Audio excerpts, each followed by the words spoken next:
And boy, were my arms revert tired. It fluctuates with how busy things are.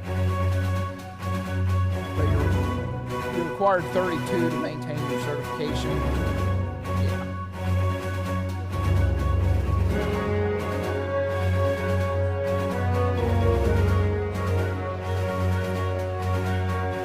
And those are those blitzes that you hear about. Like, and everybody flips out about. But I try to tell folks, we're not changing anything we're doing. We're not adding or doing additional. All they do from that week is just pull the data. So they can say, oh, well, this week throughout the country they inspected 10,000 vehicles, put 9,000 out of service. Every week, they just pull the data from that week. So some of these guys are all like, oh my gosh, they're doing it. That's what we're doing every day. All they're doing is they just pull the numbers and publish them. No, everybody goes, I'm going on vacation that week, and typically that's when I go on vacation.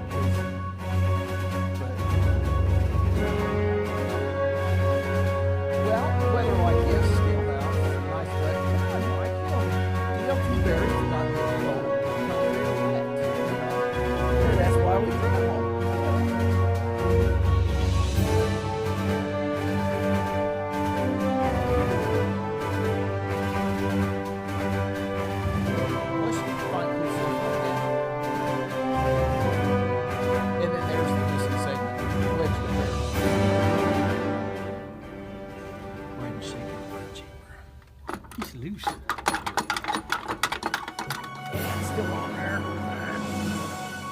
Get the grain to hold the market. Yeah, sure do. That's not more out. Checking the fifth wheel, kingpin, excess weight, movement. So, yes, the portables of doom. But up here on the brake, which we'll get a little bit into the load securement portion. Is this stuff working? Yes. Okay. So like what I'm going to kind of pass around here is when we're doing, truck inspections, the big thing we're really looking for is airlines, rubbing, chafing. So these are really good examples of an airline, and there's 5 different steps of airlines rubbing and chafing. There's just a little bit of wear all the way down to all the way interply exposed. And I really like these hoses in this example because we have a situation of a 1, a 2, a 3, 4, and a 5, all the way through. So those are really good examples of what we're really looking for when we're looking for hoses rubbing and chafing. So even, and I love this example here because this brass fitting, you can kind of see, has got a big rub chafed mark in it. And what had happened was the original airline had rubbed a hole, started leaking, so they put the approved fitting on and then left it where it was at, and then it continued to rub through and leak. Well, that's good for so, at least the trip home. yeah. So, so you could see even the fittings are capable of getting rubbed and chafed. Air leaks. The glad hand seals, checking those. In fact, Terre Haute scale, we had one come in just the other day. He goes by his service brakes, gushing all his air, and it was just because you got one of those in the parking lot. So just kind of checking that. And the big thing, really is when you go to get in, and it is, and two, I've brought this up with drivers and stuff. It is frustrating because when you guys go, you're a single man operation. So I try to really show you little tips and tricks. Yes, me as an inspector, I can be at the back of the trailer and go, okay, hey driver, put your foot on the brake. Oh, he's got an air leak from here. Well, how are you supposed to, So some of this I try to take into account and apply that. Checking tire wear. We're checking the main grooves when we're looking for the minimum tread depths. So. I've always got a question about about that, about flat spotted tires. Mm-hmm. So if you're flat spotted all the way across, is that? Well, look, if two major tread grooves are flatted over and have 0 30 seconds or below 2 30 seconds, which everybody knows 2 30 seconds is your minimum what? Drive, and 4 30 seconds is your minimum steer. So if you've got two major tread grooves that show 0 30 seconds or anything below 2 30 seconds, you've got a violation. So, and I always like this because it shows a couple examples, some major tire grooves, plus it shows, if I say I stop the tire and he's missing this big of a chunk, you know, then that's something too. Lug nuts, checking loose lug nuts. When you're checking lug nuts, especially after you have a brake service, anything like that, anytime a truck comes in, he goes, oh, you won't find nothing, truck's been in the shop. Yippee, I'm going to find something. And I typically do. But, you know, if a truck's been in the shop or you had your wheels off or something, be checking them lug nuts. So one loose lug nut is a violation. 2 side by side is an out of service, or 3 loose or missing anywhere is an out of service. So yeah, breakaway cable, missing, chewed up, broken, that's an out of service. So. Your favorite thing is powdery rust. Yes, Running. dry powdery rust. So I've got a dump trailer with a single point suspension that's got powdery rust coming down the axle. Now I've looking for loose components. Is that dry powdery rust just from the stack of leaf springs, I guess? Yes. I mean, it's gonna throw up a sign for you to look at it, Exactly. but I've been under there looking and I can't find nothing. And he's followed exactly, he's filling my evil trick, because he's seen dry powder and rust, and he's gone and looked and inspected, and that makes me happy. Because what I find a lot is when I'm inspecting a vehicle and I find any dry powder and rust, probably means there's two metal components that are rubbing, and from that rubbing, there's the microscopic shavings in that rust and do all that, but probably if there's dry powder and rust or something loose, broke, cracked, something going on. In that case, yes, leaf springs, just the movement, they're gonna do that. But I have been lucky and checked leaf springs and find broke, cracked, loose, missing, all that. So, a few more slides and we'll take a few minute break, I know. But if you need to get up, you're not gonna offend me. Get up and go, preferably in the bathroom, because then you're gonna have to block the cuffs. It would be a different type of YouTube video. So, all right, Indiana vehicle weight. So this is just the state of Indiana. So we're just talking state of Indiana. I don't know what Kentucky does, Illinois. I gave a similar presentation in front of an Illinois state trooper, and he stood back here just like this, and I go, what's the matter? He goes, you're all so clear cut and simple. He goes, our stuff's so thick, and I still don't understand it. I've been doing it 20 years, so it's like, yeah, that's what all the Illinois drivers say when they come over here. So. All right, Indiana vehicle weight under 124.1, that's the fancy IC code number, so if anybody wants to go and data check me, that's where you can go. Single axle, max of 20,000. So what that's saying, if the axle rating setup is capable of doing it, it can do 20,000 pounds. So what does that mean?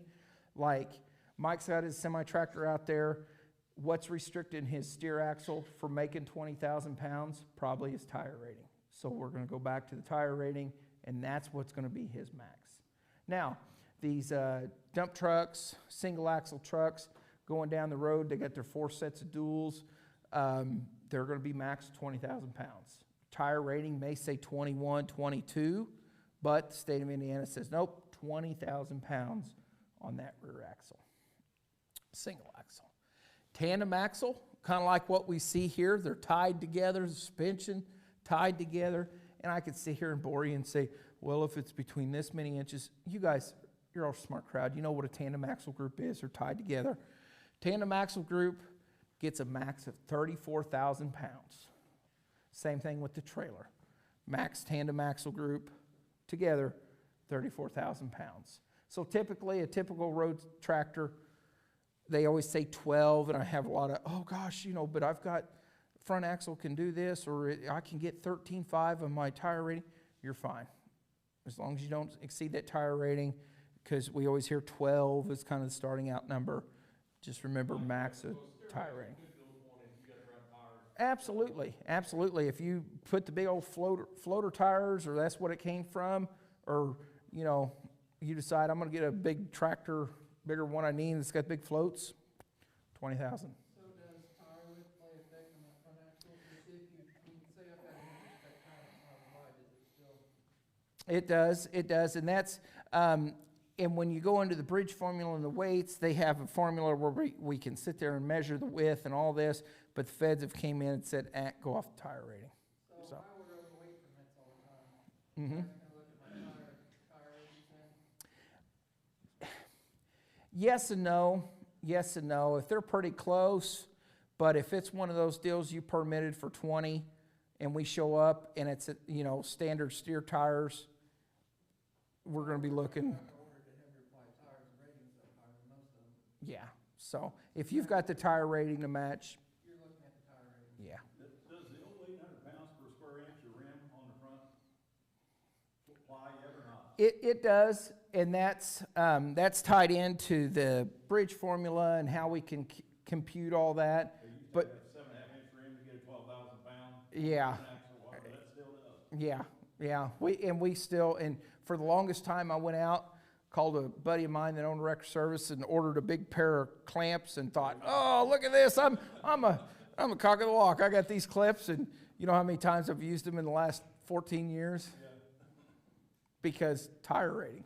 They said go off tire rating. Well, I know where I got So. into trouble with that a little bit is, I don't know what size tires you got on your Landau trailer.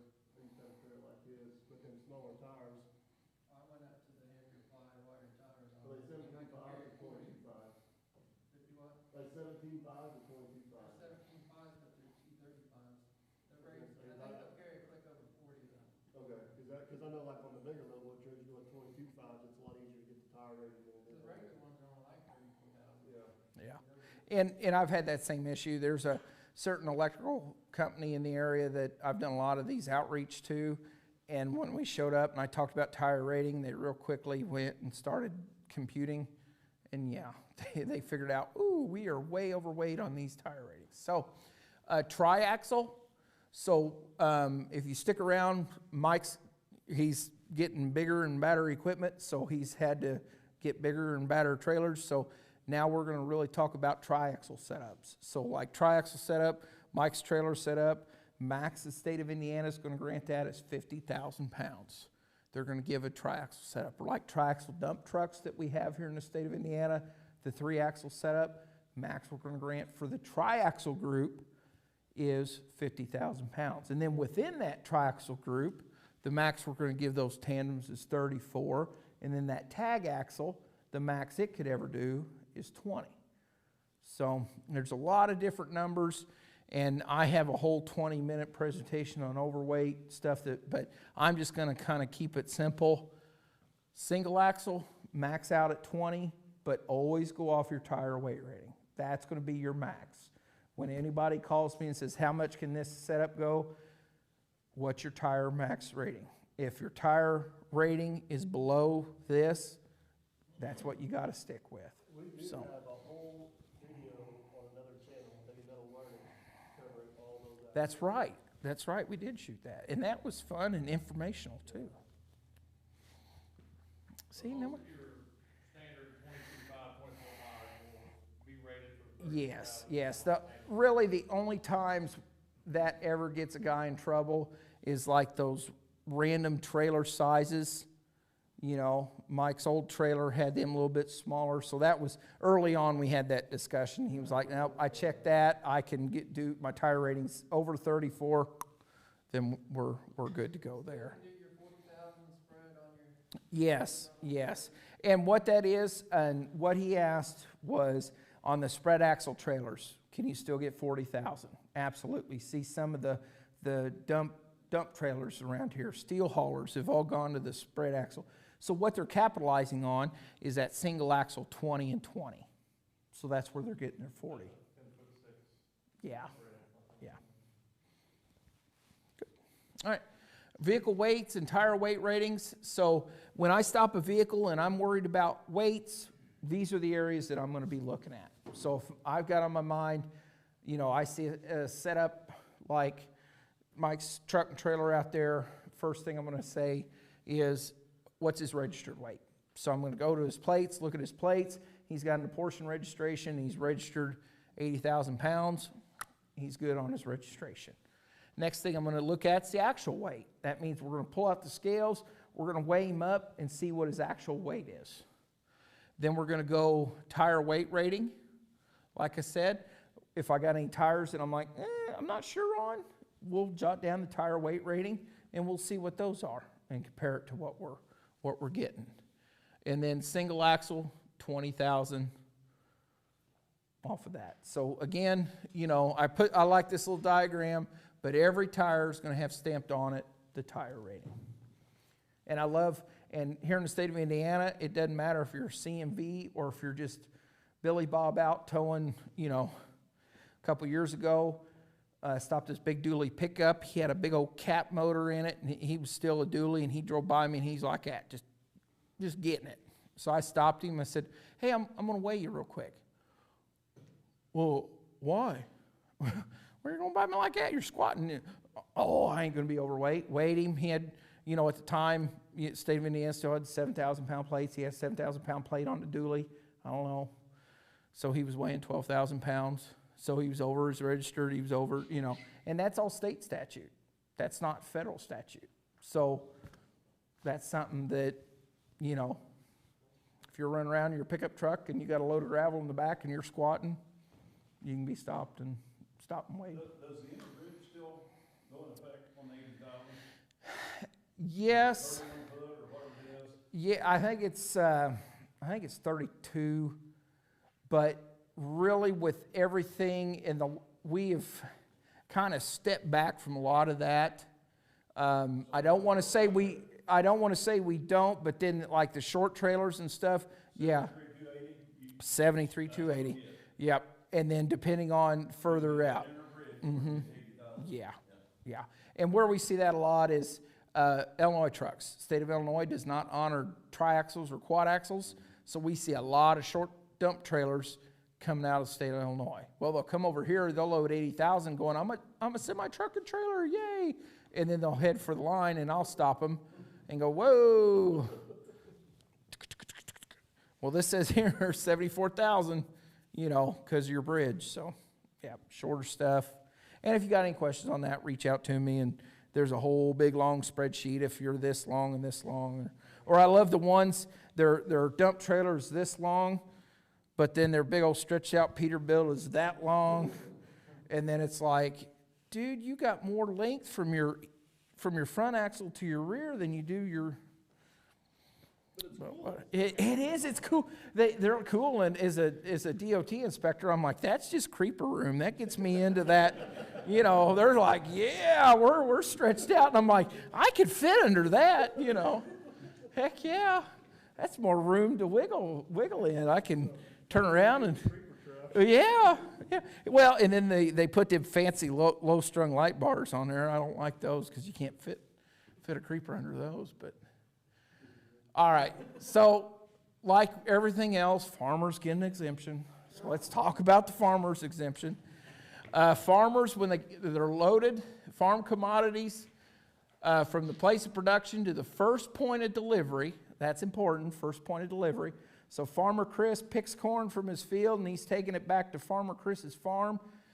Under the state law, he can exceed his max gross weight by 10%. So if he's got the length and he's got the axles and the ratings and he can max out at 80, he can now go 88,000. I think we need to teach Chris how to do 10% because I've seen some scale tickets. Yeah. You realize he's going to be back here fixing your lunch and go. Well, he's a farmer. Yeah. And I like farmers. They keep. Yeah. So. Yeah. So first point of delivery. First point of delivery.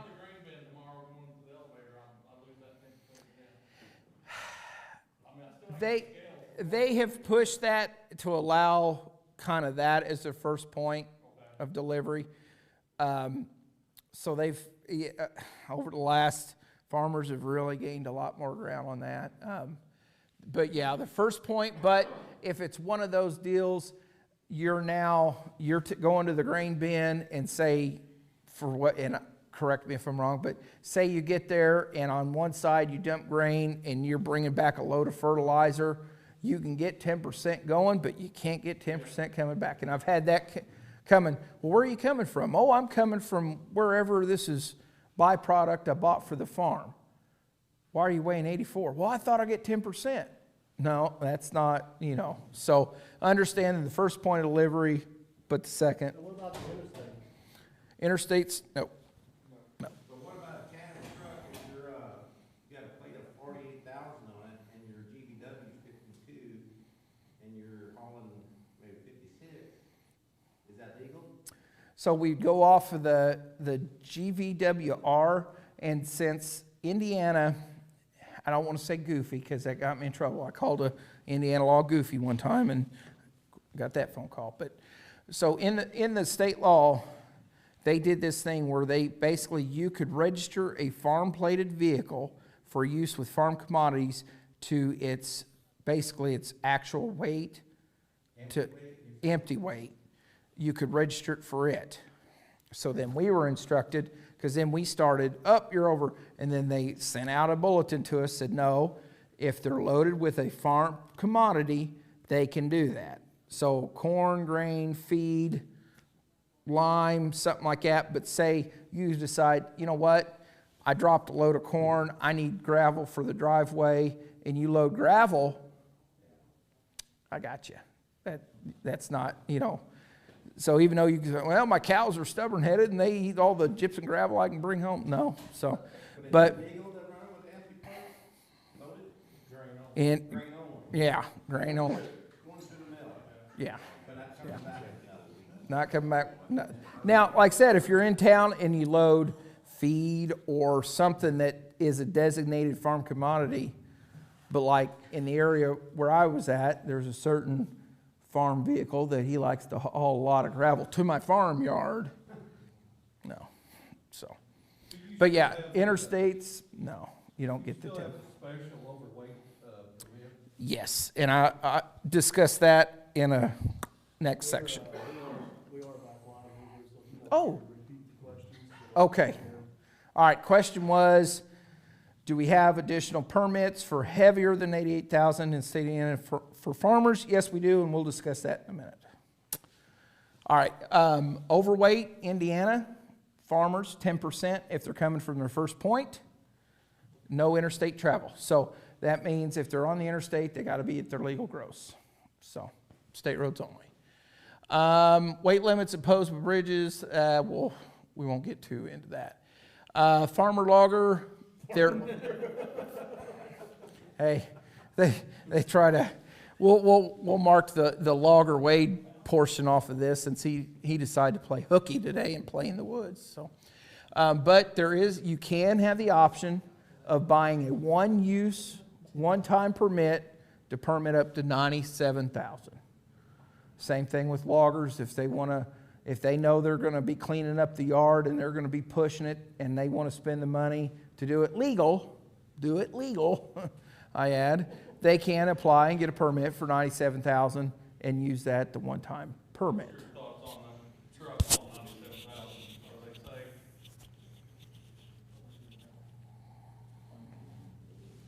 We'll talk on the lunch break. Yeah. Me personally, it concerns me because that truck's designed to do this, but then again, the same truck and trailer could go and get a permit for whatever, and I think a lot of it comes down to the skill of the driver, and that makes me nervous too because, I've met some awesome farm drivers, but then I've met some awesome farm drivers that worry me, so. The one-time use permit, we can't pack it in the glove box for 3 months and get full. Oh yeah, today's and we love. Yeah. Leave the. I don't know why that's blank, officer. Can we? I guess we'd have to lobby to get a seasonal annual permit. Yeah. Just a one-time annual. Yeah, and there was since we're talking about permits and weights and stuff, there was a pretty big. They changed the division divisible loads.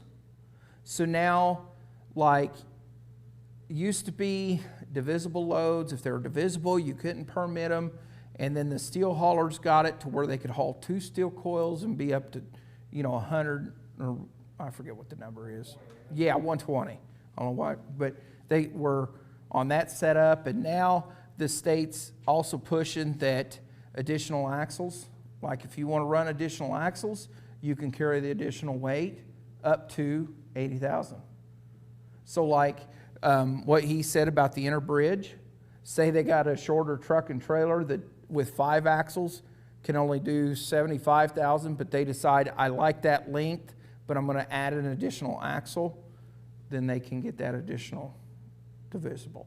So they're making small steps, but yeah, that would be something to lobby and to change. That's just for ag. Yeah. Yeah.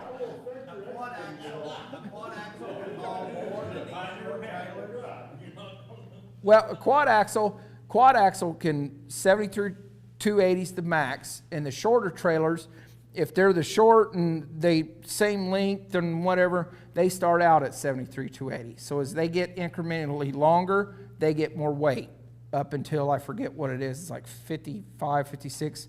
Is that? Yeah. So. Full a 28-foot dump trailer. We 41 foot from steer to the rear trailer axle. The trailer run a third lift axle under, and I was still at like 78,000. I still couldn't even quite get 80,000. Oh, with the distance and the. With the distance, Yeah. and even the 6 axles, I still couldn't even Yeah. get 80,000. Yeah. But yeah, there is a charge formula to. Yeah, the federal bridge chart. Anybody out there that's interested, just Google federal bridge chart and it'll pull it right up. How many axles, the distance, center axle, boom, you got it. So, Would an annual overweight permit ease your guys' headache some? I mean, they don't matter as long as they got overweight. Well, they got my stuff the ticket is for. yeah, it would you hush up? Boo-hoo, I'm so abused, boo-hoo. They're perfect, so abused, boo. No, because the thing is, they would do it already, but the problem is, every time you do weight, they do a route survey. They do their route survey to see if what you're carrying is what you're doing. If they do a route survey, so they can make you take the long way around, because they charge you for a mile and they get more money. And tax on fuel. Exactly. Again, boo-hoo. All right. If I had a taser, you guys would see it on. So as Logger Wade says here, since he's not here, we'll take a break if anybody needs a break. If not, I'm fine. We'll keep rolling. So if I see no opposition, like I said, during this. I'd say keep rolling. We've got snacks and drinks back here if anybody wants them. Yeah. Yeah, you're not. So as long as everybody's good, I'll just kind of. Yeah, we'll skip this break and document it as a 30-minute off-duty break, and we'll keep rolling. So, all right, let's talk some more fun stuff. Again, good thing somebody stopped Logger Wade before they started rolling. Yeah. So, I don't know, but you could see. Of course, my laser pointer don't work. Yeah, it's a self-adjusting. As you go forward, it gets tighter. Come on now. So when we're talking load securement, looking at this photo, I don't know how to describe him. Is it it's a roll-off truck? So is it a record service? But he's hauling a piece of equipment. So is he an excavator? He's got a tree with him. So is he a logger? It's a confused excavator.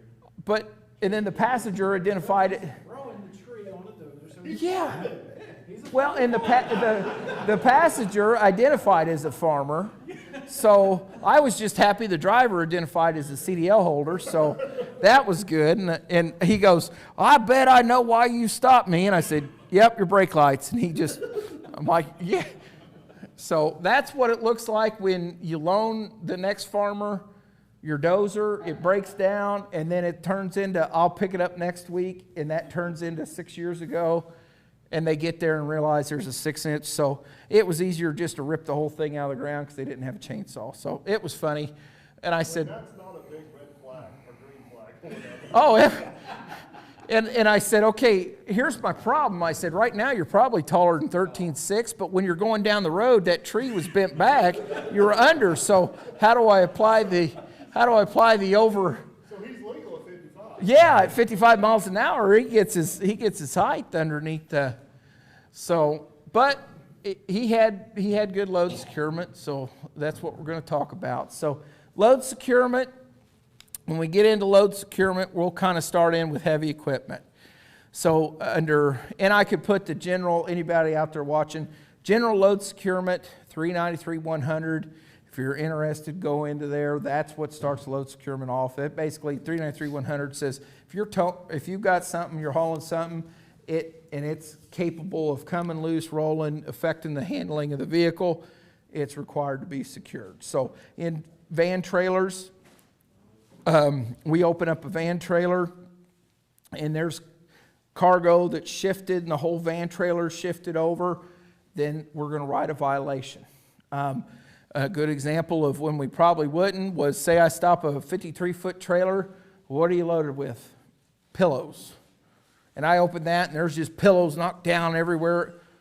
Are pillows shifting going to affect the handling? No.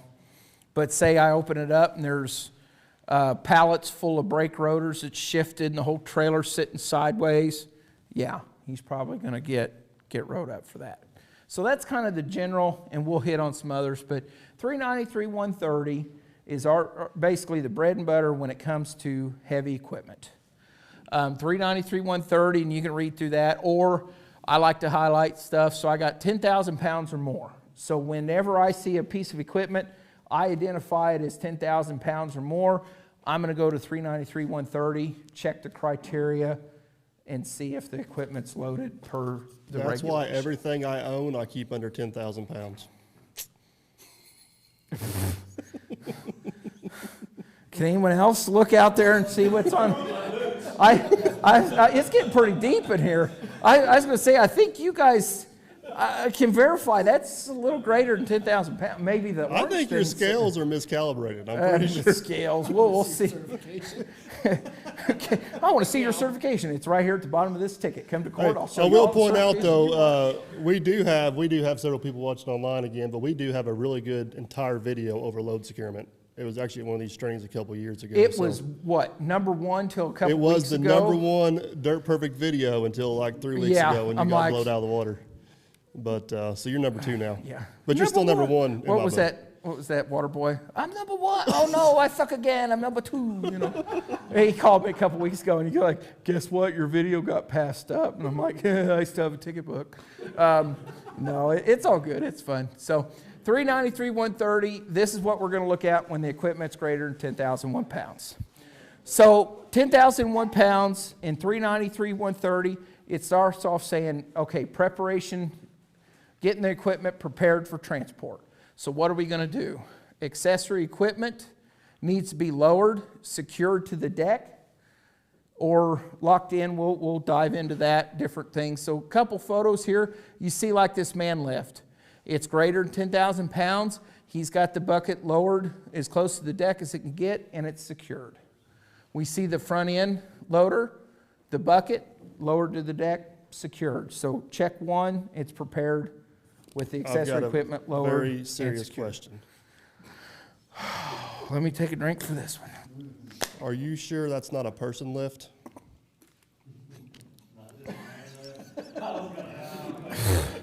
I figured the millennial would get offended. All right, the unisex, you know, anyone can, you know. I'm just asking. Gosh. Non-binary, yeah. The object, yeah. The humanoid lift, oh my gosh, politically correct. I never thought I had to be politically correct here. All right, so we'll get out of this politically correct. Next stage of preparation of equipment, being transported. is articulated vehicles shall be restrained in a manner that prevents articulation. So this can be fulfilled by one of two means. Either using the load lock that's provided by the manufacturer or additional chains to prevent the articulation. In this case here, this picture, you can see he has both, and we'll get into that, but he needed the additional chains for the working load limit for the weight to cover the weight. So he checked off number one in the 130 by, he's got it prevented from articulation with the load lock, but if he didn't need the chains for the weight, having that locked, he's going to be good to go. All right, securement of heavy vehicles. So now we get into the final thing, using a minimum of 4 tie downs. So basically, have we prepped the equipment? Have we lowered any accessory equipment and secured it? Have we, if it's articulated, have we prevented the articulation? And now do we got a minimum of 4 tie downs at the front corners and the rear corners? And yes, I get asked this a lot, and I'm sure you get asked a lot, going from a track down. Some people go, oh, that ain't legal. And they ask me, is that legal? Yes, because the book doesn't say that you can't. So as soon as the book says you cannot hook to a track, then we'll say, yep, that's illegal. But until then, it's One not other considered. question. Of course, going from the track to the trailer, we get comments on all that all the time. The other thing we get comments on, and it's mostly the Canadian guys, I believe, is we shovel our tracks out, but they're not pressure washer clean going down the road. Now, of course, we short haul, we don't long haul. So whenever you pull over an excavator or a dozer going down the road, I mean, as long as it's not caked full of mud, nothing dangerously getting ready to fall off, does that suffice you, or do we need to pull into the car wash that don't exist? The big thing is so what Mike's talking about is basically the additional rocks and dirt and everything that gets carried in the undercarriage.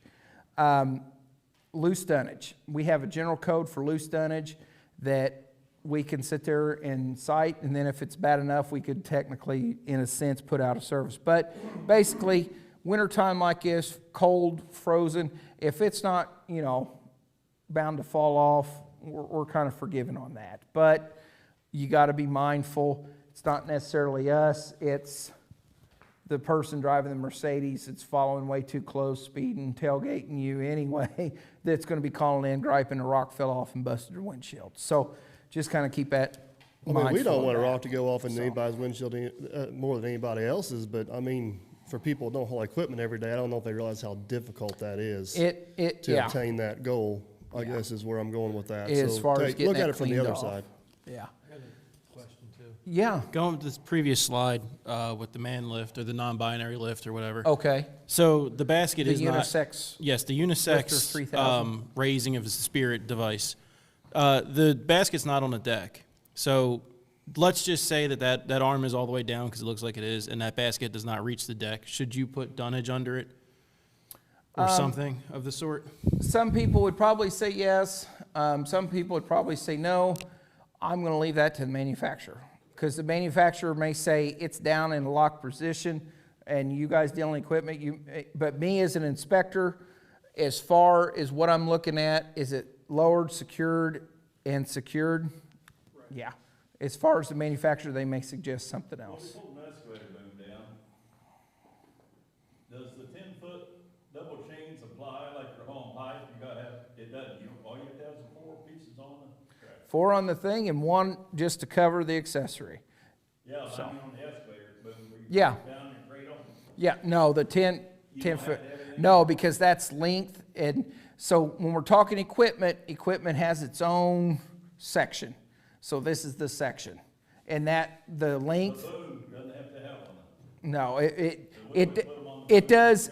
it does, but it doesn't have to follow the 10 foot. So if you got a big, long, stretched out one, and let's say it's 30,000, but you've got it pulled in and down, and you've got that chain across the bucket, and there, for us, that's fine. That's all tied in. Now, if you got a 40-foot piece of pipe, Right. we'll come back and we'll hit that in the next section. So again, 393-130 talks about if you've got a piece of equipment that's greater than 10,000, you got to meet this criteria. And the second part of the criteria is the actual weight, covering the actual weight of the vehicle. So Getting this picture, getting stick, the bucket needs to be chained on like a loader or something, because it might fall off. But you're chaining the whole machine down with the tracks that I have seen fall off machines before. and that's exactly why I sit there and go, I've seen how many videos of the truck just and go, what, how's it? But that's a paycheck that's higher than mine. Mine's down here, and whoever's making the, yeah. What are you worried about, farmer? So again, these are just pictures of, you know, here's the rear corners secured, front corners, they went off the bucket, but we'll get them that because it's on the corner. Officer Hoover, if It has to be 4 separate chains. You can't run a chain through that hitch chain on the back of that. Correct, and we'll hit on that, but yes. So what he said was, you know, and I can't pronounce that word, but basically 4 separate tie downs. So what he was saying, if you're running one up, you got a binder here, you run up and run your chain down, that just is one. It's not 2 separate, but we'll hit on breaking that up here in just a minute. So each of the tie downs must be as fixed as close as practical to the front and rear of the vehicle or mounting points on the vehicle that have been specifically designed for that purpose. I know a few years ago we talked about, I'd seen in a video where he had a side step on the Hyundai and had it, and I was like, be careful. But then he was like, oh, well, I had a personal one-on-one meeting with the manufacturer, and they told me all this in a special lunch as we flew over, you know, Mount Everest and had, you know, so, but no. no, what we learned from that conversation yes. is there's lifting points and there's tie down points. Exactly. And lifting points go through more scrutiny than tie down points, but you wouldn't observe the lifting point as a tie down point, and me and you had a discussion. Yeah. So. Because I'm like, if it's good enough to lift it, why is it not good enough to tie down? And didn't they say, but it's something, he kind of backed me a little bit. I think end he up winning, said, though. I think he said, he's got a badge and gun, so don't. But, no. But then he no. turned around and said, but Mike's right. And like I said, we sit here and act like it was a big heated argument. It wasn't. It was very informational because, you know, there are stickers and decals and manufacturers, and I've even called my local cat dealer and be like, and of course they're like, hello, McAllister Cat, Terre Haute, how can we help you? Hi, this is Trooper Brent Hoover. I'm with the Indiana State Police. I got a technical question. Let me pass you off to somebody else. And then I call and I say, hey, I've got a cat, whatever, wheel loader. It's got no securement. Where would you guys prefer that these guys secure this stuff? Oh, just wrap a chain around the axle and go. Okay, that's what the manufacturer states. That's what I'm going to go with. So kind of keeping that. I think Clint may know this more than me, but on equipment, lifting points are yellow, tie down points are orange, is what the stickers are. Is that right? Yeah. But for us, Depends on the manufacturer of the equipment. yeah. Well, that's And we true, could 'cause sit you're here. A lot of equipment, they're usually marked with arrows. Yeah. So, and You know you couldn't use lifting points to tie down with. I've been purpose. yeah. So and there was different things until we had this, because I had stopped some excavators that, I mean, I know man behind the scenes is an excellent welder, but it looked like I welded it with my little Harbor Freight $99 thing on these steps, and they're big old binders and chaining down, and I'm like, that's not a man behind the scenes weld, so I wouldn't be trusting that. But see, look, I am building you up on camera. That's why I'm building him up. Come on now. So interpretations, how should I secure accessories of an item of construction equipment? 10,000 pounds or more if the accessory devices would extend beyond the width of the trailer if they're lowered on the deck for transport. A good example would be a backhoe, like the stiff arms that come down. They would stick out, but they're manufactured to be up in the lock position. Then we're going to go with the factory lock and count that as good. There's some other random equipment that there's other accessory stuff that if you lowered it, it's going to become more of an issue. Then they're saying basically you can go with it in that locked upright position. Some of the newer backhoes, the rear can be pulled up, and instead of being lowered, it can even be pulled up and locked into position. So stuff like that. If it's got a manufacturer's lock on it and the driver can show me and say, hey, it's locked in here, I'm gonna rely on this.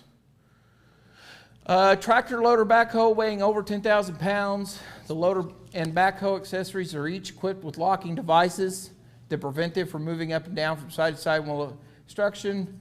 Must these accessories also be secured to the trailer with chains? So they're saying, again, what I just said, if they're using manufacturer locks and it's got it locked in, is it required to be secured? They're going to say no. However, if the equipment does not have a means, so if it's an older piece of equipment or something, you can't have a 1969 backhoe on there and claim, oh, it's got all these modern locking features, and then while we're standing there talking, it's draining off and sticking out. So just real quick, and this a question here and kind of a question we got on the internet. So a backhoe, if the boom's up and has a manufactured lock, do you still have to chain it? No. Under an interpretation found in 393-100 in the interpretations, a tractor loader backhoe weighing over 10,000 pounds is being transported. The loader and backhoe accessories are each equipped with locking devices or mechanisms that prevent them from moving up and down from side to side while the construction equipment is being transported on the trailer. Must these accessories also be secured to the trailer with chains? And they say no. However, if the construction equipment does not have a means of preventing the loader bucket, similar accessories from moving, then it has to be secured. So just to clear this up, if I load a new backhoe on there, I need to chain all 4 quarters, make sure my back is up and secured and pinned, but I still have to put a chain on the front bucket. If it's not being locked in, yes. Right, which the technically per the regulations. So you way it need 4 states. corners and 1 chain over the front, and then make sure all your factory locks are in. Yeah. Okay. Exactly. Yeah, I make sure got, you're I not got a over photo in there 13.6. that shows why it's better to boom stuff down. So I got, yeah, and there's a, so where we go to this, any violation of these results in an out of service. So until they're corrected or fixed, they're an automatic out of service per the out of service criteria. So now we'll kind of show you some improper load securement photos, just kind of give you some ideas. And this was kind of talked about. Nobody knew till you said something. All right, but now that he said something, this was Mike in his early years. He was so proud of himself. He goes, hey, I got my dozer secured. I said, hey, you better correct that. Why? And then we had the, so it was all good.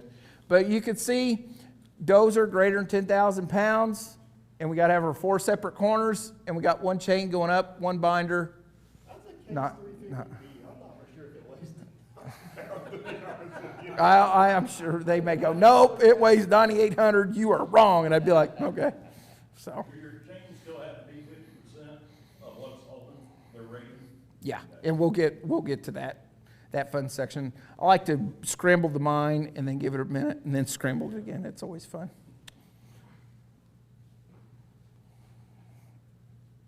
Logger Wade. It's too quiet. But now he took that same long chain, it was long enough, and doubled it. Yes, and two binders. Yeah, yep.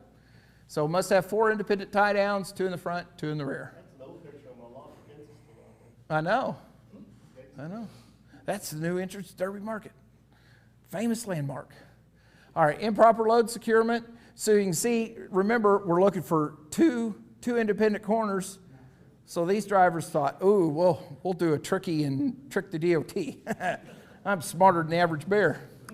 Look what I found. So I'm like, yeah, it looks pretty. 1 chain's coming down this way, 1 chain's coming down. Wait a minute. It's 1 chain hooked into another chain. So would that be, no, that'd be a good farmer move, but not good. I picked on him. He's back there scratching his, it's like, that looks, yeah, I like that. So improper load securement, and we could sit here and just kind of put it out there. I tend to lean this way because me and Mike have had these discussions. The way this dozer is equipped, that blade is affixed to the dozer. So how is it? And I'm just here to plead with you and say, listen, I'm just a bearer of bad news. The regulation states you got to have the corners, you got to have it separate and done. So like in this case, they did one chain up and over through the blade, got it down, but they're not meeting the full criteria. They don't have four corners, 2 in the back, 2 in the front, because on the other end of this dozer was just the one chain up and through. So we could sit here and have our discussions about, especially with CNC equipment guys, they're here. We could talk equipment all day long, but. Case 350 that was under 10,000 pounds, like the previous picture, that'd be legal. Well, yeah, but we're not talking about that, so it's illegal. I got the clicker, my presentation, it's out of service. Come on, Mike. What you go for the securement of the blade? Yes, You have yeah, to have a chain on the blade, and if you had 4, each corner of the tracks, you have to have something on the blade. yeah. You would still need something. Across the blade on the low blade, and you got the back corners tied, you still have to have the front of the tracks tied too. Technically to meet the criteria, because they consider the front of that equipment as the track, like front in the tracks, and then they consider the blade, even though it sticks out past the front, they still consider that accessory. Well, if you do the back, and you do the blade across in the front, and then you're getting on the front rollers, top rollers, and go around, that'll classify. You got 2 sets Yeah. of track rollers up on top of the upper rollers. Yeah. When you go around the post, that's when you go down a lot of times. Yeah. You got 6 points, you're holding that. Yeah. Some people tie down with the frame of the dozer. That's what I And, do on my small.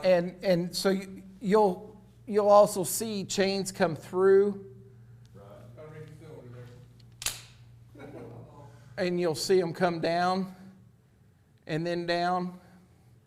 Yeah, if I see that too, again, every inspector's a little bit different. I'm just here to say, yeah, I would let it slide, but you just got to think about how the regulation is, and if there was an accident, how is that attorney going to be ripping you? So. So your skid steer site weighs 10,500 pounds, you gotta have something on the bucket to get to then? Yeah, kind of one of those, why, if I'm doing it, why, it's not, yeah. Sorry, because the book says so. Yeah.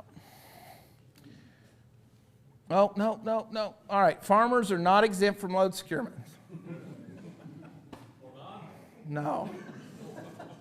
No, because it's a 393, and you guys are not exempt from 393, and I love that, because I think we should find a way to make Farmer Chris have to individually tie on you every piece probably of know corn. that outfit, so. Huh? Yeah, this was within the last fall, or last spring. You probably heard about it, because that was one of those, I was like, and then I love it, I'm like, you know what? I've got an hour left in my shift. I'm going to back in here, sit in the shade. What's that coming down the road? I'm thinking, what? I'm looking, hey, officer. And I'm like, are you kidding me? No securement. There was a tire flat on the trailer. Trailer brakes didn't work. Fuel leak on the truck. Yeah, we 3, from main farm to the hog barn, but still, you gotta have the securement. So in this case, we're looking for 2 on the rear, 2 on the front, and again, something on the bucket. It could be a 2-inch strap on that bucket. All it says is secured. And then here in a minute, when we talk about weight, that's when we look at the size of chain and everything else. But I tell you what, Bessie, the happy milking cow, she is secured, baby. I mean, she ain't going nowhere. Is there a whole new rule for live loads? Yeah. If it moves. Excuse me, how much does that thing weigh? All right. You guys gave an example. Leave the boom up in the air. It's probably better to bring it down. This guy found that out. That's a bridge on I-70 near Terre Haute. And that was what had happened. The driver was not familiar with this type of equipment. Instead of bringing the equipment back and lowering it down, he left, and you can't really see it, but right above my finger, there's a big in the wood decking or the front. And if we zoomed in, that ram goes whoop. And I'm sure you guys would know, whoop, don't go back in and out. And it's usually, yeah. I don't know why it does this, but so, you know, if you're not familiar, try to do it. And again, you don't, that's nobody, that's a Google search. That's before I knew Mike and had plenty of material. Yeah, before I knew these guys and could get all the material I could. If I didn't get with the tech guy and figure out how to take snippets out of YouTube videos and put together, I'd make. Yeah, dang it. I like the one day Hoover tried to give me a compliment. He's like, man, your load securement looks a lot better. I like, no, I'm getting better at editing. Now, here was a real story. Hey, I noticed you're doing that millennial farmer trick of, well, we're going to transport the dozer 20 miles. Oh, look, we're here and everything's good. And I'm like, where's my favorite part? Where's the chaining down and chaining off and driving with no, you know. But I got to applaud you. You were quicker on getting your seatbelt on than Logger Wade. Every one of his videos, I would text him and Voxer him and be like, put your dang seatbelt on. You know, but it only took about 2 times. And I said, Mike, put your dang seatbelt on. And got a seatbelt on. Yeah. I know, and I'm sitting here the whole time, oh, he's out there on that state road. I know exactly where he is. But no.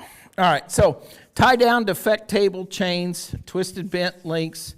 So we're going to talk a little bit about chains and defective links and straps and what we're looking for. So this page here, it's straight out of the out of service criteria on what we're looking for when we go to inspect chains for defects, twisted links, all that good stuff here. So I've got a couple of examples up here, and I love the chain gauge.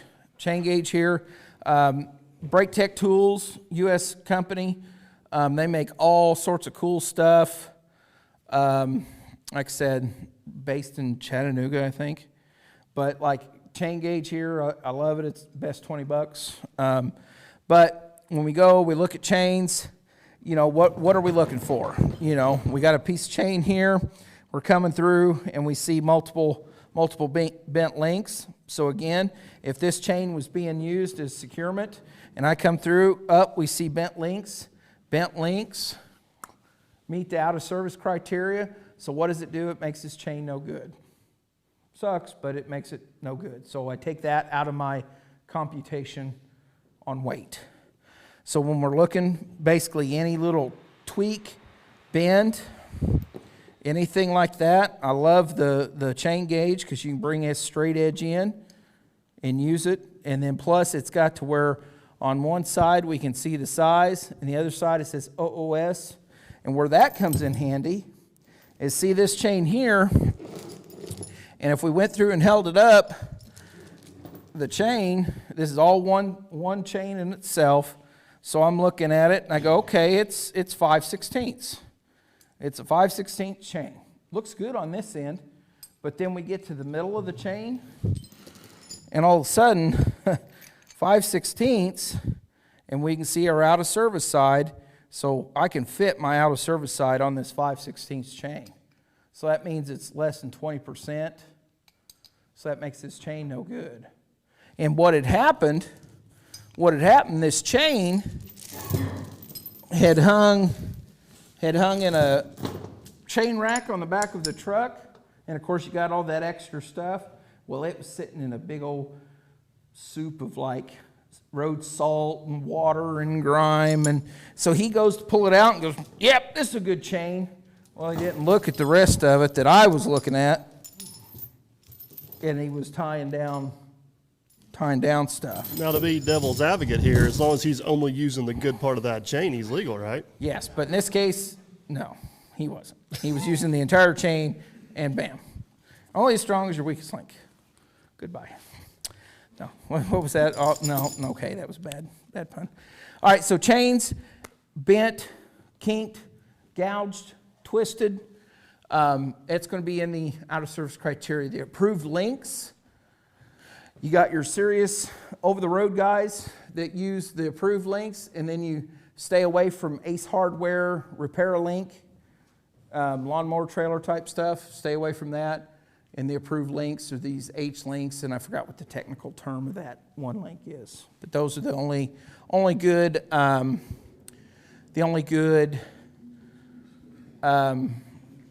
chain splice. Yes. So what are we looking for? So you can see here in this chain, they got the improper link. They got one of them twist nut thready jobbies. Those are fine for your personal trailer, whatever, your bass boat, but they're not good for CMVs, federal rigs.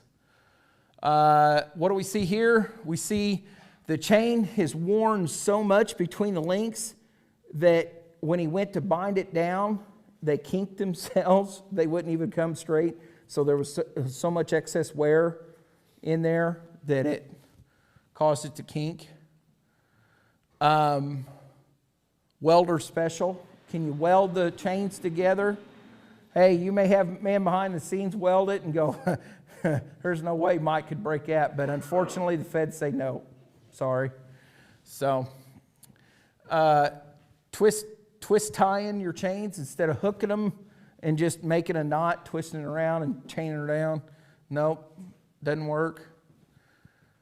The old bolt through the chains to make one long chain out of two little chains. Nope, sorry. And even on the binders themselves, you know, that gets overlooked a lot. And I see this quite frequently. You get the binders and then they get worked and that main link in there stretched. So just looking at that.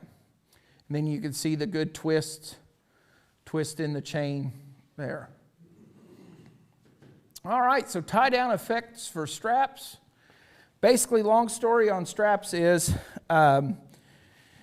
when you're looking at straps in the out of service criteria, it basically states for a 4-inch strap, no larger than 3/4 inch damage. So what we're looking for is in the 4-inch strap can have no greater than 3/4 inch damage to that.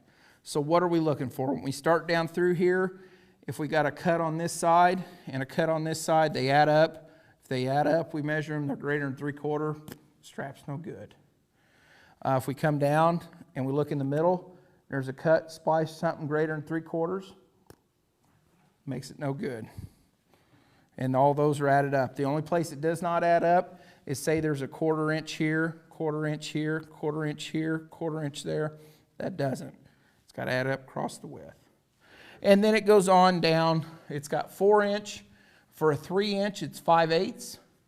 2 inches, 3/8. And for 1 3/4 inches, it's 3/8. And then also, when you're looking straps, you know, edge protection, all that good stuff. But don't forget,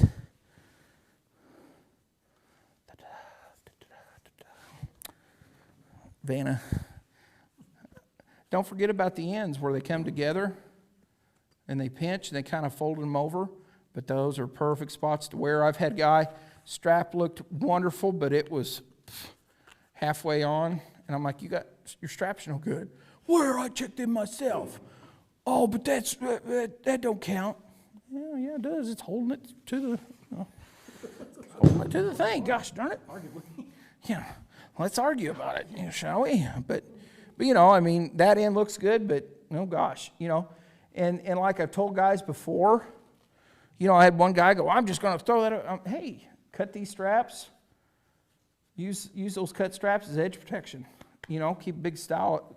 These cut, pull that out, throw that down, throw another good strap on top of it. Free edge protection, baby. That'll be my retirement gig.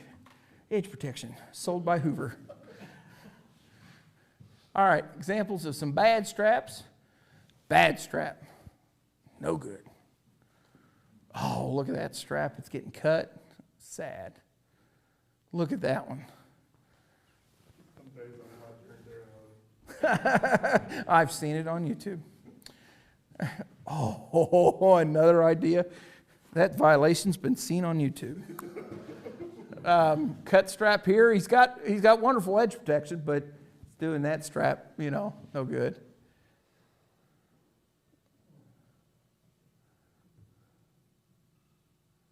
All right.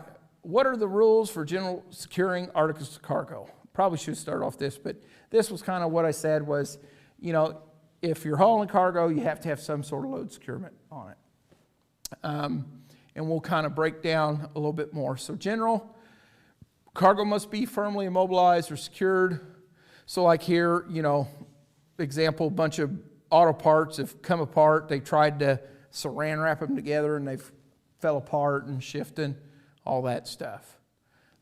Big old bags full of stuff and they got one strap over it and, you know, stuff's load shifting. Do you recognize that one?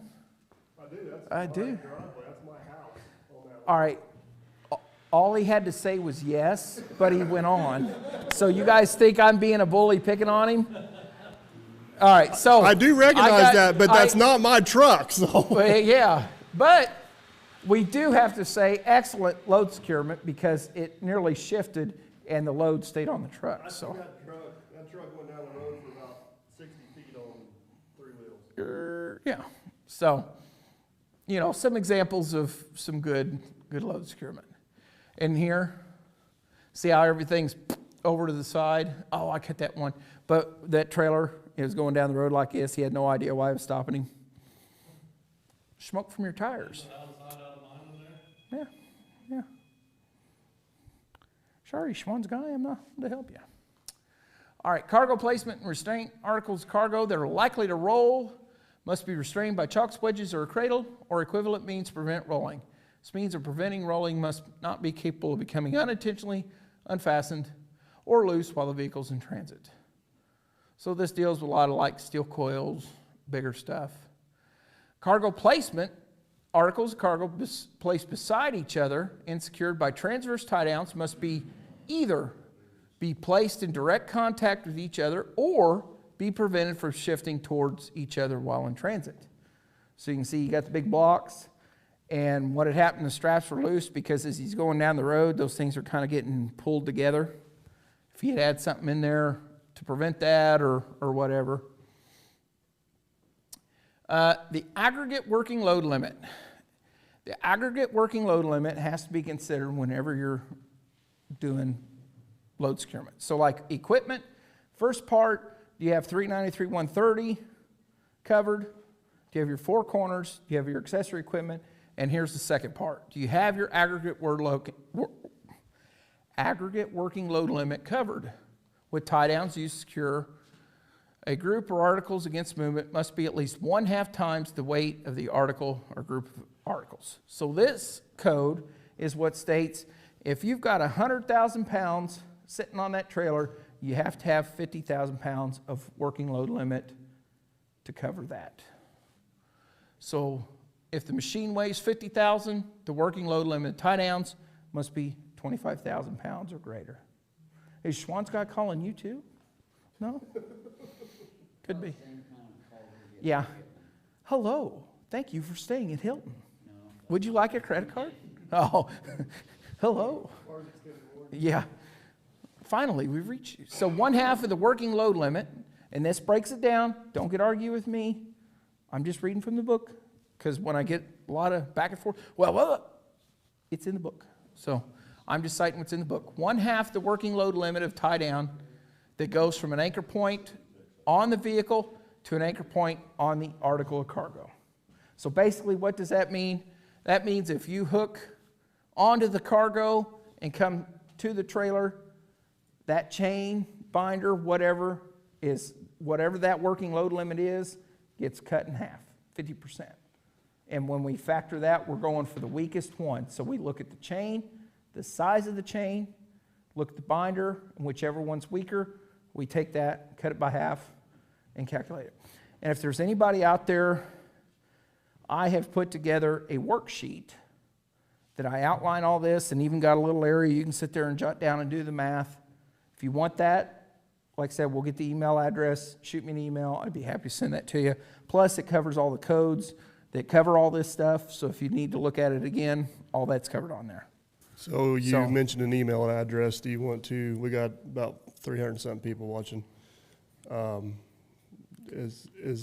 email address would you like posted?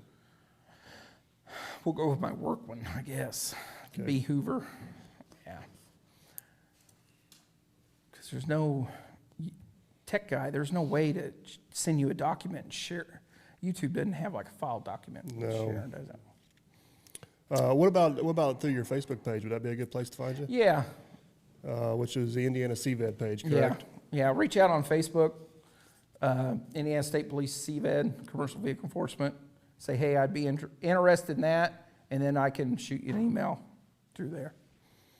So 1/2 of the working load limit. So looking at this setup, let's say the chain is rated at 66 and the binder's 99 or 93 is typically sometimes what they are. So we're going to have to take that 6,600 working load limit, take it by half. So this setup would be good for 33. And I wish we had a little whiteboard we could really get into drawing. And so here, this picture kind of covers, but it's a good example of 1/2 the working load limit of each tie down that is attached to an anchor point on the vehicle, passes through, over, or around the article or cargo, and is then attached to an anchor point on the same side of the vehicle. So that's the key thing there, same side of the vehicle. So if you start the load securement from the passenger side, you go up, run 40 feet of chain through whatever, and come back down to the same side, it's only good for half, 50%. And like I said, we do the same thing. We look at the binder, look at the chain, and go off the weakest link. Now, he's ran through the steps there, which I know are not approved tie down, so what's your opinion on that? This was one that he had so much extra tie downs everywhere that at this point, we gave it to him because he had his, like, I'm wanting to say this machine needed 30-something thousand, and he had close to 65,000 in working load limit. I mean, this kid, he drug every chain. I mean, I was just like, chains everywhere. And I was just like, so it was impressive. So we gave him the benefit of the doubt on that. But if that would have been the only issue, it would have been, because like I said, those were no man behind the scene welds on those. Those were Officer Hoover welds. So, all right. So the working load limit for each tie down that goes from an anchor point on this side of the vehicle, goes up, over, around, whatever, to the other side, gets 100%. And I know, yes, the big argument is, well, now you're pulling this way and this way, shouldn't. Yeah, but again, the higher pay grade wrote the book. I didn't. So that's what we got to follow.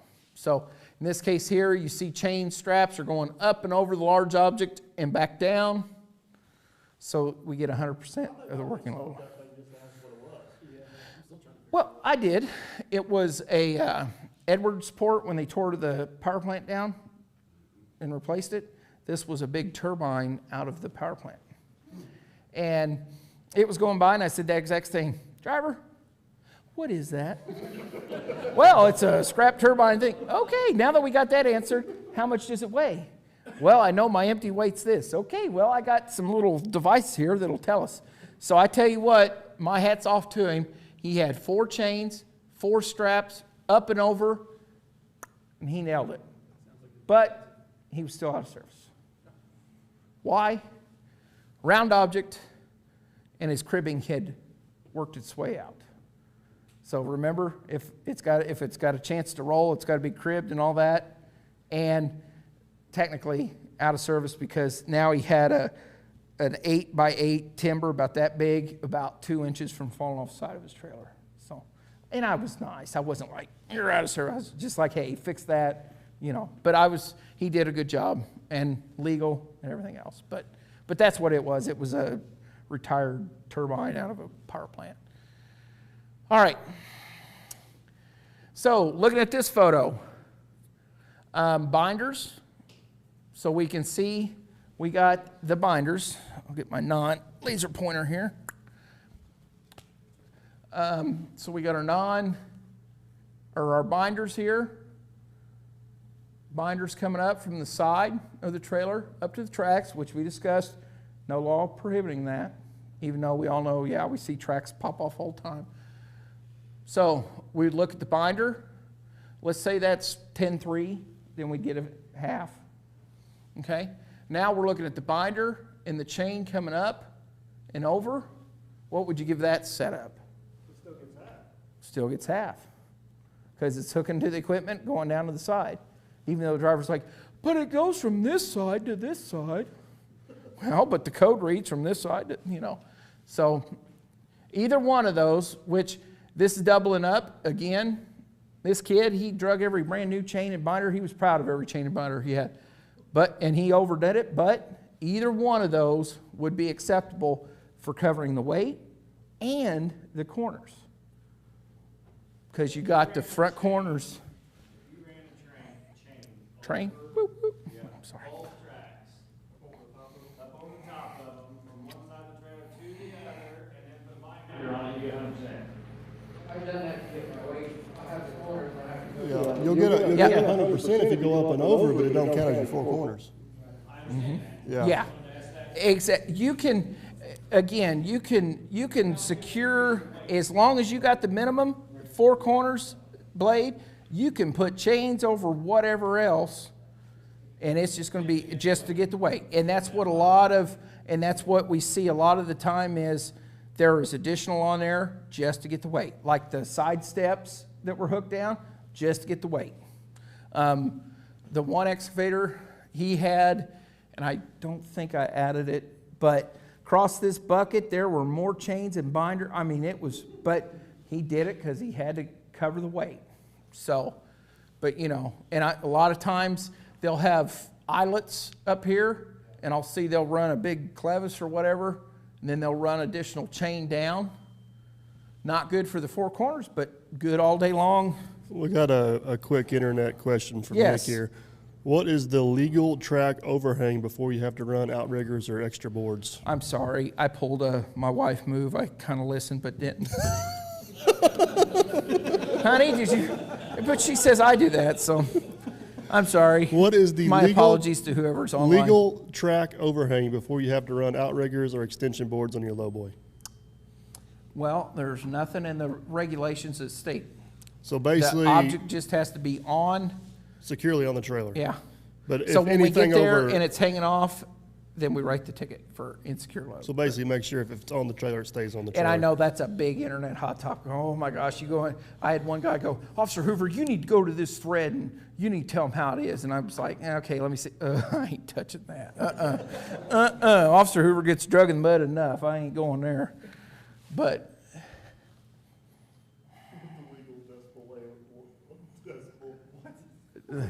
what's the legal decimal? What? What's the legal decibel level if you're in the cab with Wade Shelley?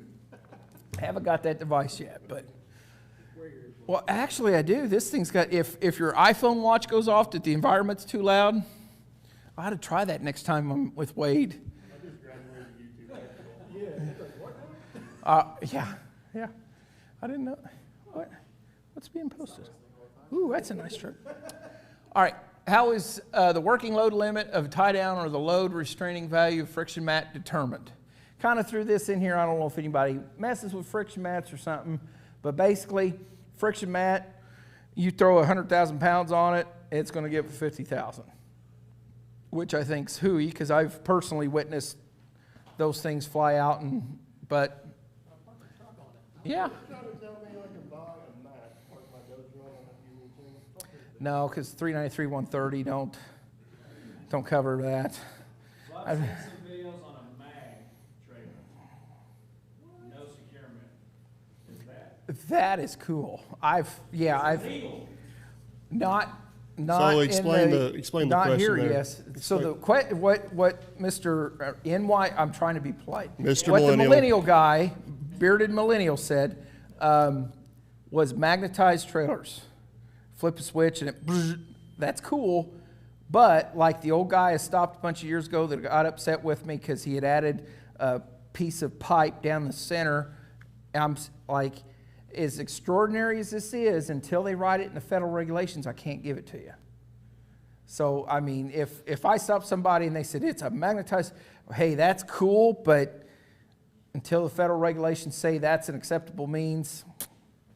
And then another one that was kind of similar was, if you've ever seen the steel coils, but they have pre-made like dips in the trailer, and it's more or less like it comes over half, I mean, pretty dang cool. Whole coil just sits cradled.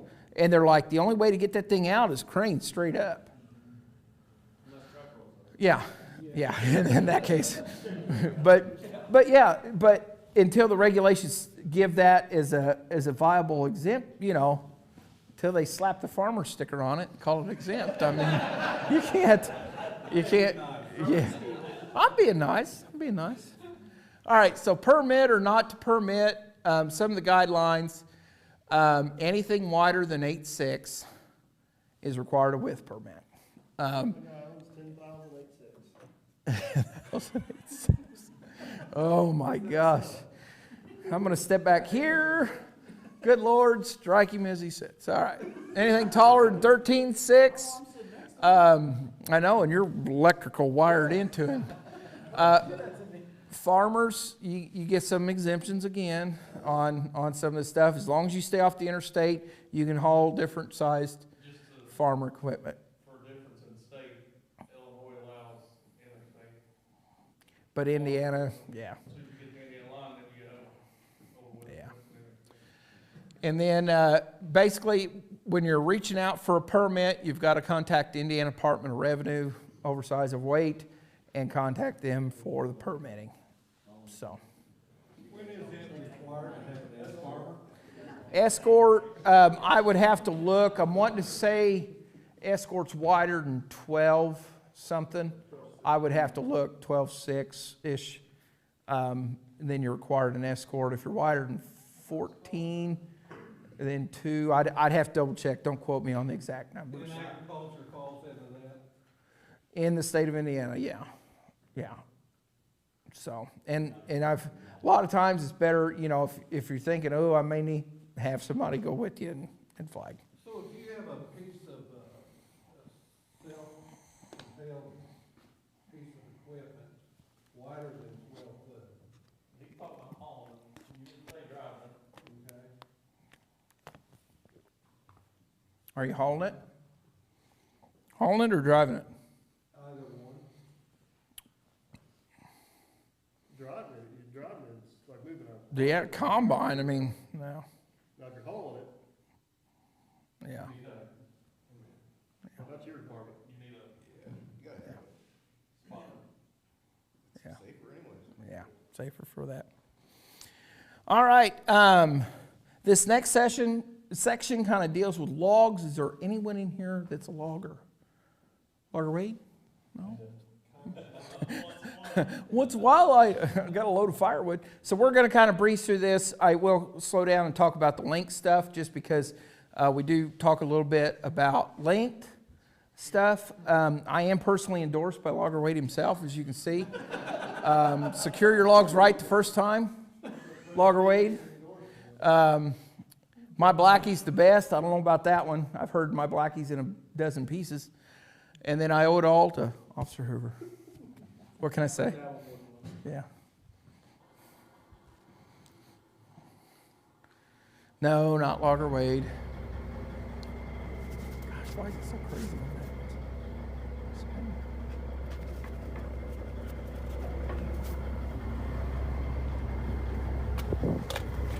that? That was another one. Why are you stopping me? Well, you're strapped or waving at me.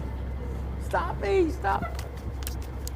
Especially that one. Help me, help me. Yeah.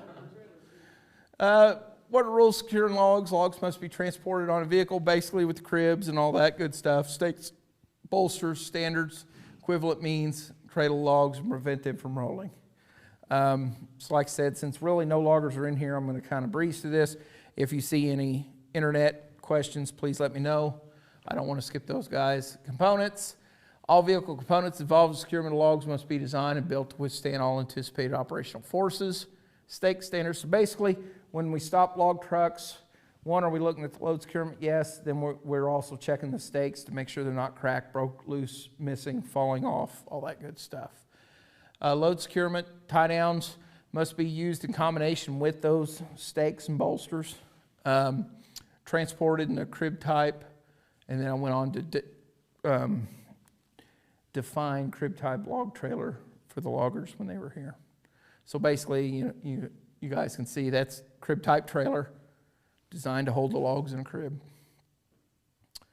The loggers, when they use these crib-type trailers, they get 1/6 of the weight of the stack of logs. So a lot of times, like, and if Loggerweight was here, they use a little bit smaller diameter chains. That's because they're only required to cover 1/6. Like, we keep talking about half the weight. Loggers, they get 1/6. So, like Loggerweight, he can have the smaller chains on there and still be compliant. Logs must be solidly packed, and the outer bottom logs must be in contact. So basically, if material's taller than this, so like it's got to be in contact, which he had some other issues. Let's see, each log, we won't worry about that. Is there any log questions coming in? Is there a maximum height they can be crowned on top of the bolster? A lot of that depends on how they're stacked. 13.6 is the height, general for everything. But then again, the way they're stacked. Like in this case here, he's stacked taller in the center, but yet each log had enough against itself. That's still legal. Yeah. Yeah.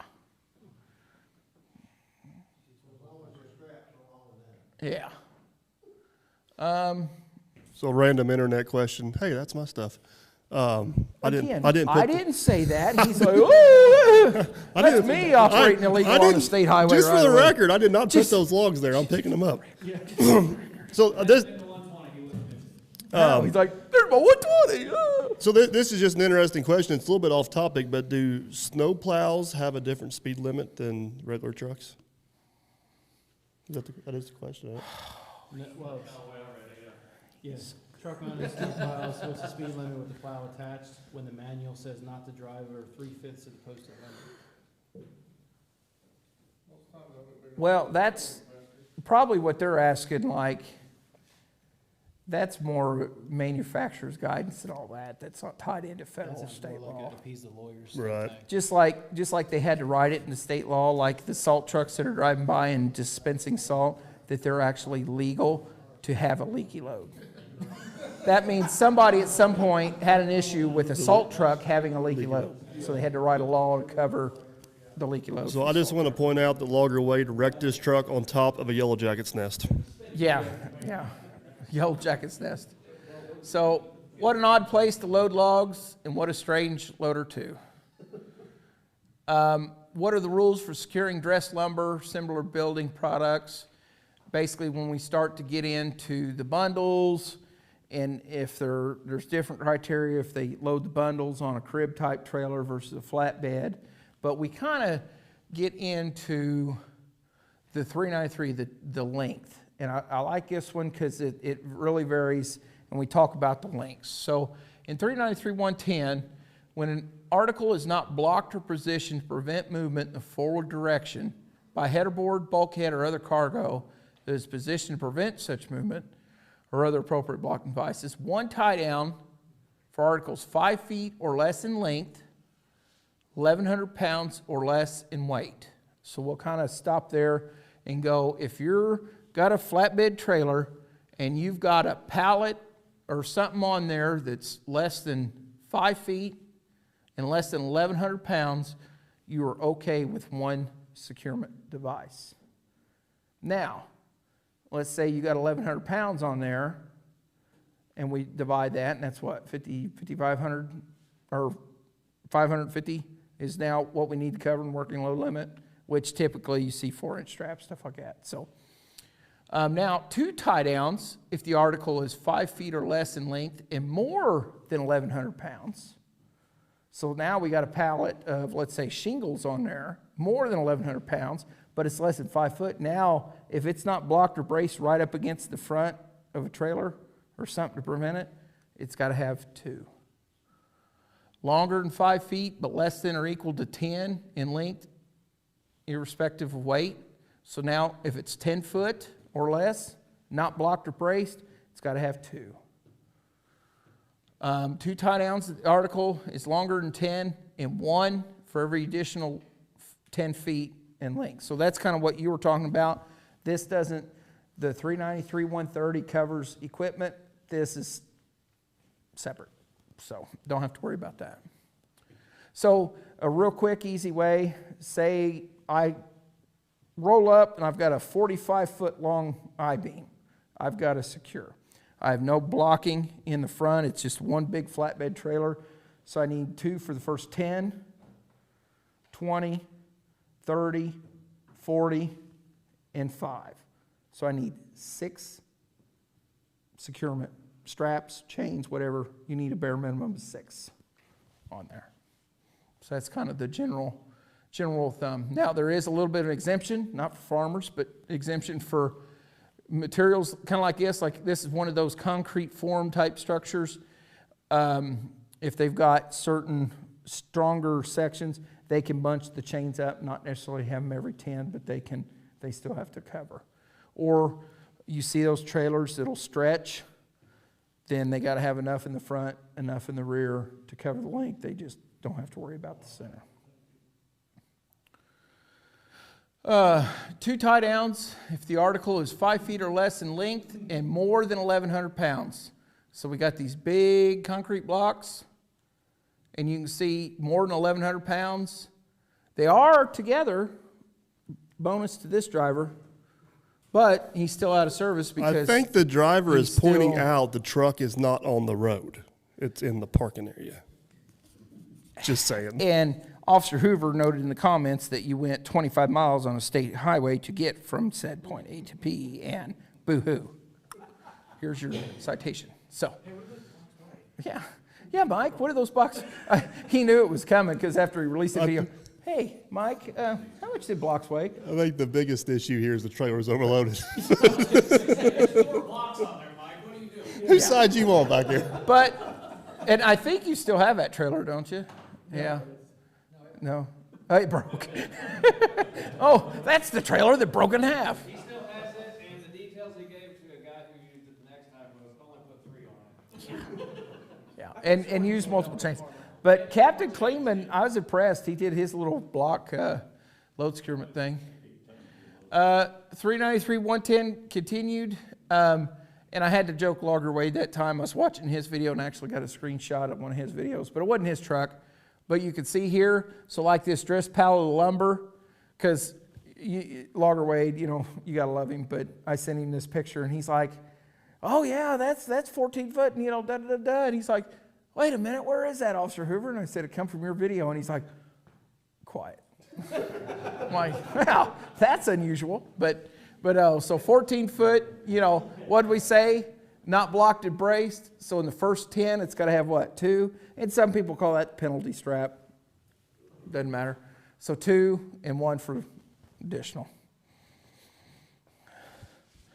All right, so let's do just a quick review and see if we can drum up any additional questions. So let's get into it. What type of CDL would this driver need? Class A. And would he, and now with the endorsements and all that other silly stuff, if it's a manual transmission, he cannot have the automatic endorsement on there or he's out of service. Now, if he's hauling corn, he don't have to have any. Oh my gosh, yeah. I'm a poor farmer with hauling grain. And I've seen a few of those farmers. Poor truck. Let me move these truck show trophies out of the way. And Good question for you, I guess. Our 2 trucks both have farm plates on them. Dad, John, my hard hand run operator license, so they can drive them on our product. I've got a Class A CDL, so I can drive it on our product, but can I take that at one time and custom hire with a Class A CDL, but does the farm plates exempt me for going and hiring out a load somewhere or not? You know what I'm saying? hire. Does the Our- farm plates exempt, am I allowed to take my truck and custom hire with farm plates, even though I got a Class A CDL? No. Exactly. This is my stuff. Wait a minute. No, in that point, you would be fine because then we go, okay, you're now for hire, and you would have your medical, you'd have your CDL, But then we'd get to the vehicle and go, you got farm plates, you don't have a portion.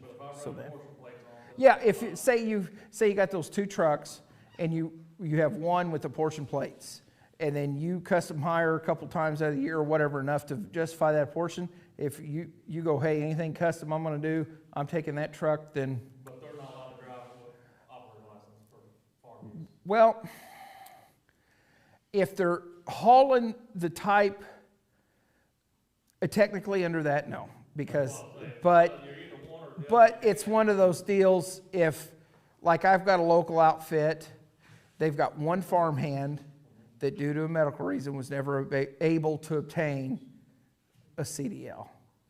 So for a reason, they put one semi with farm plates on it for him. And then the rest, they have CDL holders, and then they, in the wintertime, unhook from the grain wagons and hook to dry vans and haul seed for hire. Does the truck with farm plates have to be your truck? What if I go borrow Scott's truck and haul my product? Is that legal? Yeah, because again, I stop him and he's, for hire. Is this? Is this? Okay. Whose truck is this? So-and-so. Okay. Yeah. You could do that. But then, like, if we go rent a truck, then they ain't gonna have farm plates, so then we got 2 deals to drive into. But they're probably not gonna rent a truck if you ain't got CDL. And there's a lot of circumstances. Our farm plated truck blew up last week. We rented a truck. Yep. I'm going from here to here. This is our stuff. Okay, makes sense. Whole lot different if, wait, you got a dry fan that says Swift and you're hauling diapers. I'm a farmer, So. If you stay in, like you said, a portion plates, where if you stay in Indiana, you don't have to get. No, and. If you're staying in the state. Mm-hmm. Yeah, so, yeah. But, yep. Say something about automatic manual endorsements. Yes, if you go and you test an automatic truck, they put an automatic restriction on you. And say you get out there and then the boss man gets you a big old 18-speed Peterbilt, I'm a super trucker. And then I stop you and, sorry, super trucker, you got an automatic endorsement on your license, you're out of service because you're not operating type of vehicle. So. Mm-hmm. Yeah, all over. Yeah. And that same way, had a driver, he had a Class A CDL, but 20 years ago when he tested in a big dually in a straight truck or dump truck and straight truck. Thought for years he had the right CDL. Then we stopped him and go, this is for non-articulated vehicles. And articulated is the semi, the 5th wheel setup. He had drove for 15 years on a CDL that now was no good, so. They won't honor a gooseneck either. Yeah, it's got to be. It has to be a 5th. Yeah. So what type of CDL would we need for this setup? Let's say it's a 33,000. Well, no, this truck would be a little bigger. What is that truck? 54. And we've got a trailer that's, shoot, I should know this. I personally looked at that trailer. 50. 50. So, he's going to need what? Bare minimum. Now, this was Class A. a personal use job, so technically I just need an operator's license. Yeah, there's no signage on it. Why don't you personal I was going use to the some house. I was equipment going to up the house to my dredge and my do some pond personal out. use stuff and personal use. Yeah, with a Hyundai and all sorts of good stuff on it. But see, That's a legit question, though. so what's that now? Personal use. If then the truck would have to. He won the lottery and he bought that truck and that trailer and that Hyundai. Yeah, For himself. yeah, It's perfectly legal on an operator license. yes. So what if Matt wants to take that to his house for personal use for the weekend? Well, the truck is registered to a business. So that really, maybe if he had a good way of saying, stretching it, but in reality, if Matt leaves here, taking it to his house and runs over grandma, and grandma's grandson's the hammer, and then the hammer gets a hold of you and says, why, so. Yeah. Yeah, and see that license plate? That's the license plate I'd personally come down and put on myself because there was no dang license plate on the truck. And that brings up dump trucks here in the state of Indiana can have the license plates on the front. All you need is a arm tag, Mike. Yeah. Oh, we've talked about that. So this setup here, an old Mac tricked out. It's got his old Bronco on there. That guy, if he's running an RV tag, he's perfectly legal with an operator's license. Yeah. Personal use. Almost as good as farm use. Better. All right. What type of CDL would you need to drive this? Operators. Now, suppose that truck had air brakes. All right.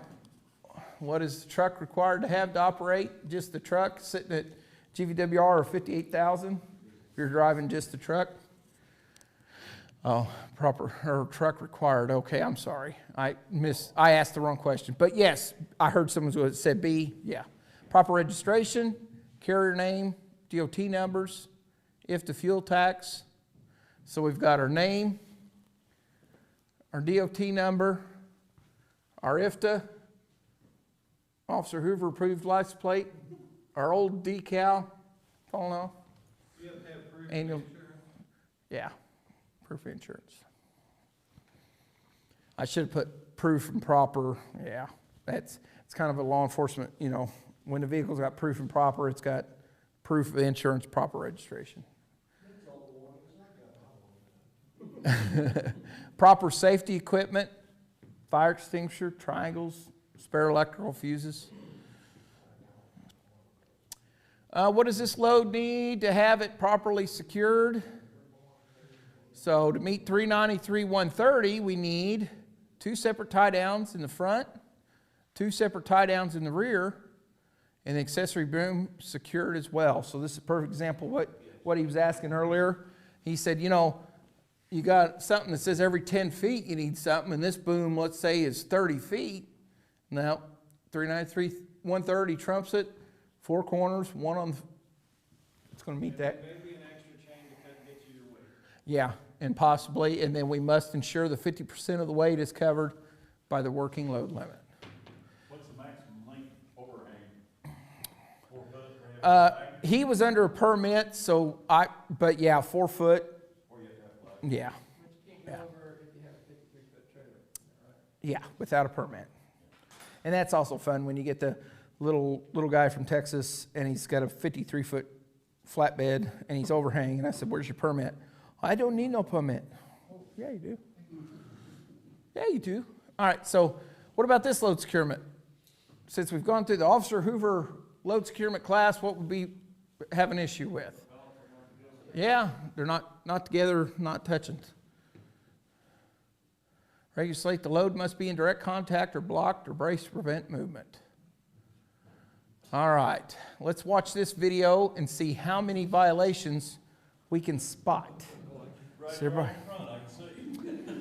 I don't know if I like where this is going. We gotta be responsible for just a little bit. We had to make some room in the shop for some winter maintenance, which means, unfortunately, Lieutenant Dan here is gonna have to go in storage down at the lot for just a little.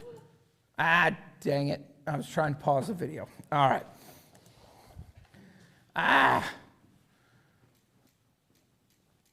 Hey, don't be messing with the volume.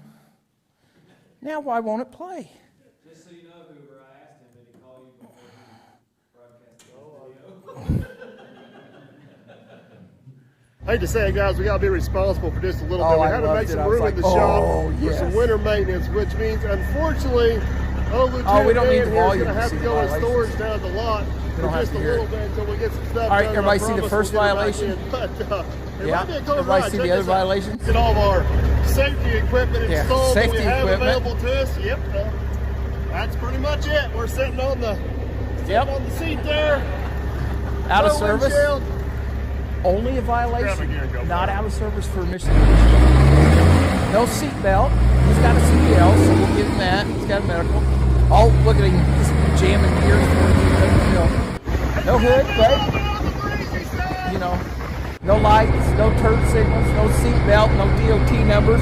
How did that truck magically get from there to there and not step foot on a state highway? Back to the shop she goes. Little boy. YouTube magic. Hey, he did have an escort. Yeah. Did he?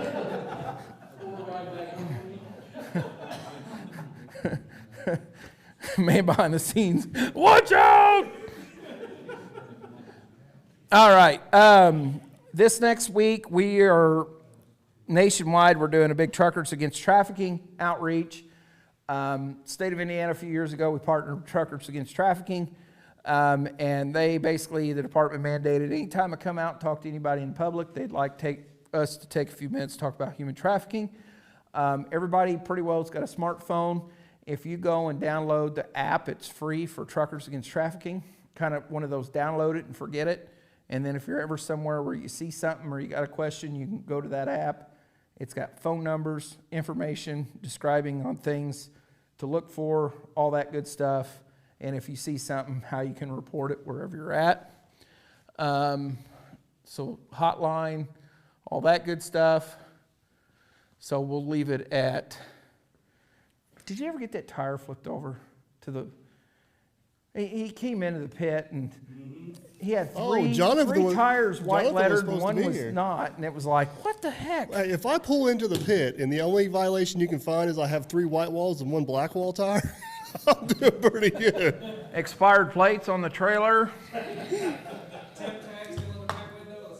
Yeah. COVID. Do we want to keep going? Pretty sure there was a bent link on the trailer. Well, the inspector said I didn't quite hear him. He said it's good. Yeah. Drive Why is it chasing us with the red faster. blues on? All right, so we got talking to the 400 and something people online right now. We're going to take a lunch break. And after a lunch break, we're going to do a walk-around inspection on the trucks. We're going to try to bring that back live, so stay tuned for a second live feed. Appreciate everybody online. And is everybody here in the room? If anybody's got any questions, we'll do that. If not, we'll grab some lunch. Thank you, guys. And we owe Farmer Chris's family a huge thanks.